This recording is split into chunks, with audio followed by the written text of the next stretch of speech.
Konami might be done with new Famicom game development, but they're not done with the system quite yet. And here's the first example of that, Akumajou Dracula. This feels really out of place, dropping it in 1993. Especially since we have seen Akumajou Densetsu a very long time ago.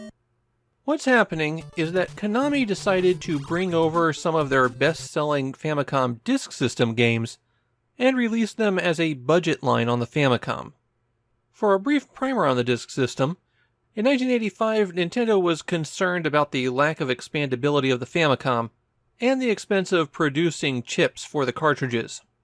So they created the Famicom Disk System, a piece of hardware that upgraded the memory and audio channels of the Famicom while adding magnetic discs for game media. Discs were considerably cheaper to make, and they held more data than a standard Famicom cartridge at the time. And then right after Nintendo released this platform, prices on computer chips collapsed. The development of memory mapper chips allowed game cartridges to contain expansions for the Famicom hardware, and it took all of about a day and a half for people to figure out how to pirate the disc-based games. And I assume it took that long because they had to laugh for several hours at how pitiful Nintendo's copy protection attempts were.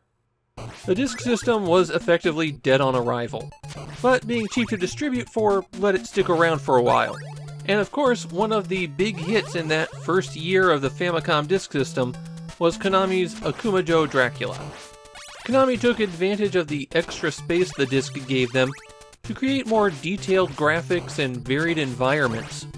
In Famidaily terms, the game was originally released around episode 144, or if you want a direct visual comparison, about the same time as Hudson was releasing Takahashi Meiji no Bokenjima.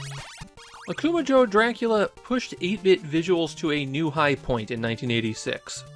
And now here we are 7 years later, and it's a retro game even in 1993. One of the goals of Famidaily is to put the Famicom's library into context. And here comes Konami in 1993 removing a game from that context. It must have been strange seeing this game turn up on store shelves at that point. But there's another piece of context to be aware of.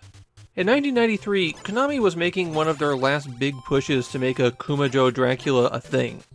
They knew they had a good game, and the series did have some dedicated fans in Japan, but it was never the breakthrough hit that Konami wanted. They tried remaking the game repeatedly, tweaking the formula a little bit with each platform. From the exploration of Akumajou Dracula on the MSX, to the refined action of Akumajou Dracula for the Super Famicom, to the complete train wreck of Haunted Castle in the arcades, Konami just kept trying. And in 1993, Konami was trying again, first with this budget release, then with another remake, this one for the X6800 line of computers, and finally another attempt at an actual sequel with Akumajou Dracula X Chino Rondo for the PC Engine CD. That is a lot of Akumajou Dracula. This budget line of Konami's sold pretty poorly.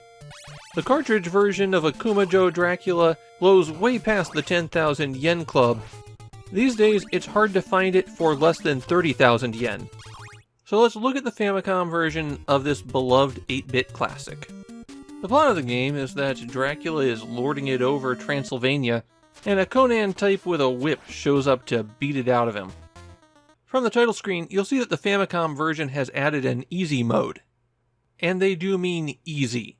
You start with 9 lives, don't get knocked back when you're hit by enemies, do double damage to bosses, start your life with 30 hearts, don't lose your weapon or your double and triple shots after you die. Basically, anyone can power through this mode. Normal mode is where you'll want to go for your standard gameplay. Functionally, there are 6 stages in Akumajou Dracula, though these stages are very long and broken up into a lot of smaller areas. When the hero Simon sets out, or when he comes back after a death, he's equipped with a puny leather whip that he swings when you hit the B button. Whipping flaming objects will make things appear, including whip upgrades, which almost always appear immediately, making you wonder why they bothered with the leather whip to begin with. One whip upgrade makes it chain and do extra damage, and the second one greatly extends its reach. There are also money bags that are good for points, Since points will get you extra lives, it's generally worth it to collect them.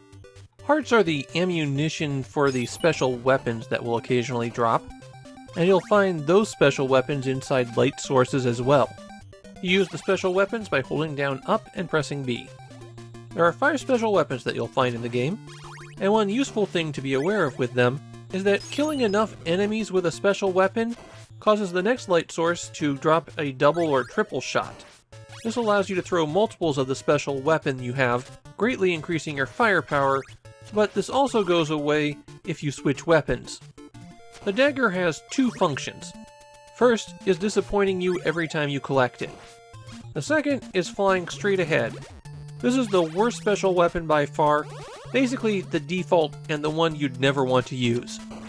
Inherently better than the dagger is the cross. It flies out ahead and then comes back. And since it flies through most enemies, it gives you a lot more damage potential than the dagger. The axe flies in a high arc. It's really the only way to hit things above you. But the king of all the weapons is the holy water. You throw it in a little arc, and it creates a small fire where it hits the ground. This winds up having multiple advantages. If the flame kills more than one enemy, they are worth a very large number of points. And by far the more important one is that it locks down enemies who are struck by the fire. They're frozen in place, taking damage over and over again. And since this works on bosses, it's possible to just cut through some of them with it. The final special weapon is the stopwatch, which does no damage, it just freezes most enemies in place. It doesn't work on bosses after the second stage though. It's also an expensive item to use, costing 5 hearts to activate it. There's a couple other items that can drop. A cross will destroy all enemies on the screen, and the potion will make you invulnerable for a short time. There's also everyone's favorite wall meat. Smash the right place, and eat the delicious pork that comes out for some health. The platforming in the original Akumajou Dracula is memorable because of how stiff it is. Once you hit the A button, you're committed to that jump. You'll always jump the same height and same distance. So you've got some predictability there, but it makes the platforming feel a bit stiff. If you're hit by an enemy, then you're also sent flying. And of course, the worst offenders for that are the Medusa heads. Though to be honest, I never found the Medusa heads to be that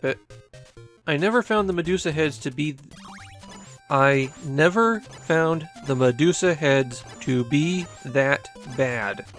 A positive thing about this game being released in 1993 is that they fixed some of the bugs from the original releases. The game will not crash if you're fighting death and there's more than 4 sickles out. Of course, even if you can get a feel for everyone's favorite sine wave moving heads, Akumajou Dracula is still extremely difficult. The enemies really do feel like they're placed specifically to mess you up. And unlike the original Famicom Disk System version, there's no way to save your progress in this one. You'll have to beat Dracula in one sitting. I feel pretty confident that most people watching this video are already intimately familiar with this one. It's one of the masterpieces of the 8-bit era, a game that launched a major series, and it's still regularly revisited. It might not be as refined as later games in the series, and this particular style of Akumajou Dracula only lasts until 1995. It's not even the best game with the title Akumajou Dracula. But that doesn't make it any less of a foundational game.